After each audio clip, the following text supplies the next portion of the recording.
Egg tart.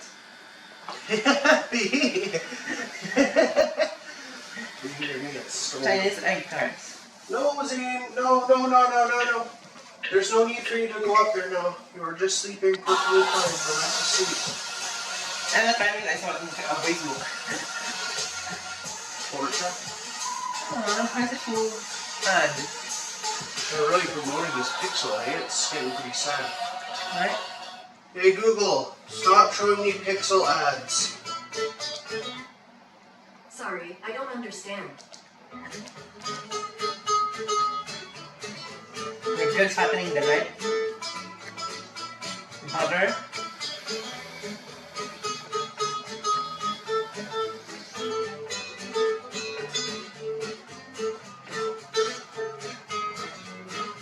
Dash vanilla, that's not a thing. How much vanilla? It's using his hand. It's a chick.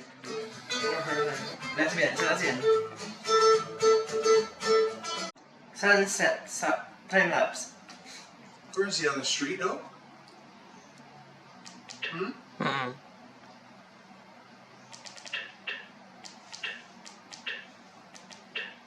I should focus the camera, the GoPro here. Then. No win. Sunset. No.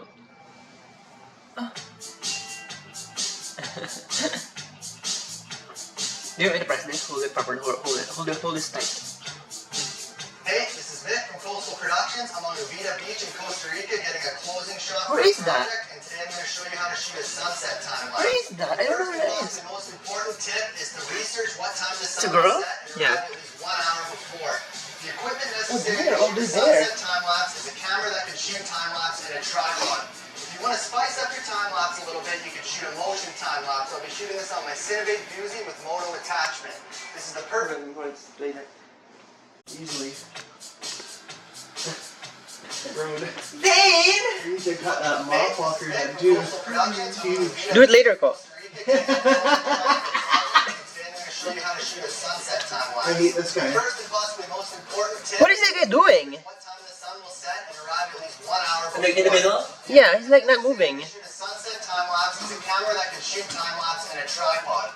If you want to spice up your time lapse a little bit, you can shoot a motion time lapse. I'm shooting this on my Cinevac Doozy with moto attachment. This is the perfect setup for travel as it's lightweight and very portable. During a sunset time lapse, the foreground is going to be very dark due to shooting directly into the sun. This is when a higher end camera will come in handy because it will have a greater dynamic range. I'll be shooting this on Dynamic the range, Cinevac meter? S, which has 14 stops of range. 14 stops of range, You want to use a polarizing filter to darken Polarizing filter, the heck? I've set up my slider here, and I'm going to be sliding along this log as the sun sets. Weird how they There are multiple ways of exposing the sunset time lapse. My recommendation is to shoot in manual and slightly overexpose at the start. Why? Why would you overexpose? Oh, because you hit the My total shoot time will be 35 minutes and my interval will be 10 seconds. This will result in an 8.75 second clip. Once you start your time lapse, just sit back and enjoy the view because who doesn't love a good sunset?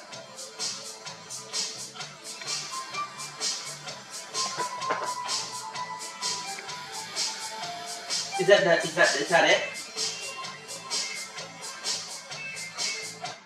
It's a gay video. That's it, right?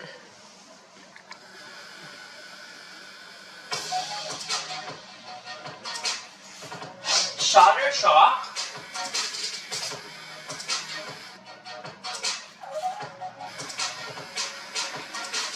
Those weird effects, they're doing those weird effects and how they do it.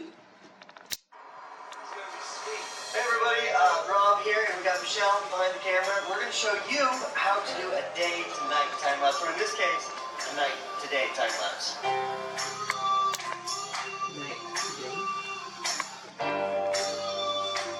It's weird how they do the two-time lapse videos, guys. So there's like a whole bunch of things that you could screw up. I'm going to try to walk you through all the things you need to think about. There's also a few different ways that you can do it. First of all, we're going to look at scouting the location, camera settings, and then finally how to do post-production. First things first, location. Now our goal was to get a nice skyline of the city, kind of like this, and then have it change slowly from night to day, basically from having dark blues up into the day colors. Now I highly suggest you figure out your location before you actually go set up the time lapse. And that's in part because things can get a little bit stressful as you lead up to this imminent sunrise or sunset, and it's just better to have that sweet perspective of the city, figure out where it was shot, and then you can go there. I actually almost chose this location from that, for instance. The other way is to click and go into Google Earth View. Then you can more or less zoom around the city and find the perspective you want. I mean, I was just so impressed when I found this. I thought it was so cool. The one thing I knew is that I wanted to be fairly high, so I basically zoomed in around the edges of the city and looked for parking garages that I could get access to. In the end, I found this roof right here to get on. Now that we're on the top of the roof, we actually have a couple of different cameras set up so that we can show you the differences between them. First, both DSLRs have manual focus but automatic white balance. And the reason for that is that you'll have quite a bit of change in color temperature, and you'll want the camera to adjust for it steadily. It's just fairly difficult to do it manually. But that's where the similarities end. Okay, so today I've got my camera set to aperture priority mode, which means I've told it what aperture I want it to stay at during the whole time lapse, and it's going to adjust the shutter speed as the sun comes up and the light changes. The settings I'm using this morning are an aperture of 4.5 and a low ISO of 100 because right now there's some nice clouds and I want mode. So what you can see is that as the clouds go over, the camera is actually reading slightly different exposures. So there's a little bit of flicker here and there. More or less, the camera is compensating okay, but there's this little tiny flicker effect. If you just render out the raw time lapse, that's more or less what it looked like. Now she actually took the whole thing into Lightroom, adjusted everything. This is the version after she did that. Now you'll also notice that there still is a flicker. So if you use the method of aperture priority mode as you're shooting a day to night time lapse, really the only time that it's going to be perfect is when you're shooting on a very clear sky. And I've used that many times in the past, and it looks really, really good. But when you have some clouds like this, the clouds kind of fool the camera into adjusting up and adjusting down. I mean, the camera has to read the whole frame. Now I'd like to show you my technique where I was manually adjusting everything as we went. Let's see, so here's the wide untouched version. So what you can see is there's not a flicker like there was with Michelle's, and that's because I had a constant setting all the way up until I did my first adjustment. So you can see it looks actually really good up until like now, kick the tripod there. And now, you see this? It's getting bright. I'm dropping 2 stops. Every time it flashes down, that's like 2 stops down every time as the day was getting brighter. And that's really difficult to fix, just taking it into After Effects and trying to make it look awesome. Now here is the final result, more or less. And what you can see is that there won't be any flicker. I still kick the tripod there, but there's no flickering up and down. And the only way to do that, the only way that's really somewhat easy to do, is to use a program called LR Timelapse. Let me show you how I actually do this kind of from a very general sense. These are the 4 programs I use right here. So you first import everything into LR Timelapse, and from there you're going to go back to Lightroom, making a few adjustments. And then at some stage it's going to end up completely in Lightroom, and then if you watch the complete time-lapse tutorial that I did right here, you can... So I thought it'd be kind of cool this week to share with you a little recipe that will allow you to have not only creative I hate him too. also I want to punch his face. The brightness. Nice shot. So to do this, all we have to do is put our camera into aperture priority mode. So if you have a Nikon camera, it's the letter A, and if you have a Canon camera, it's the letter AV.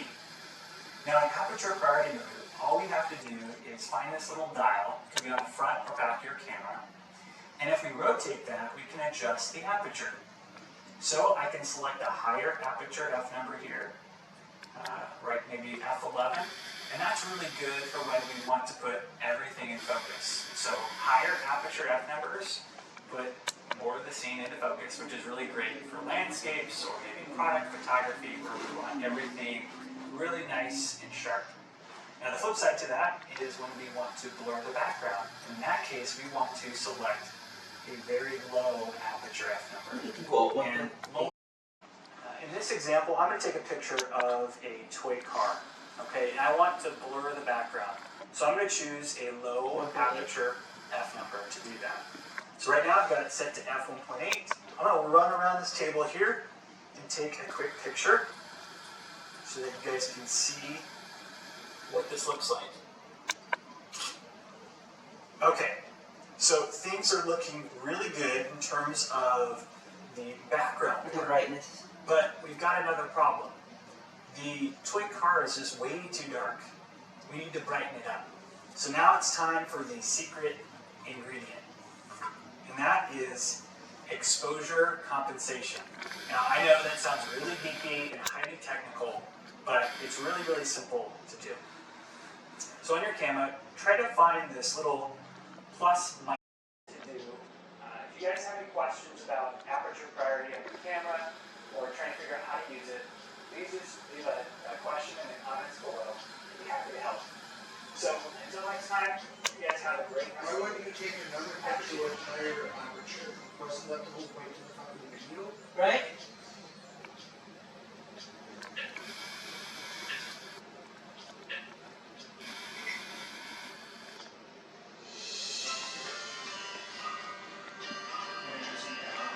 Right? Look what we do this weather. Capture beauty and perfect detail with enhanced setting. So what is aperture priority mode? Aperture priority mode is a semi-auto setting which allows you to take full control of the aperture, let the camera take care of the rest of the exposure by selecting the shutter speed for you. A lot of photographers use aperture priority as it's an easy way to shoot yet still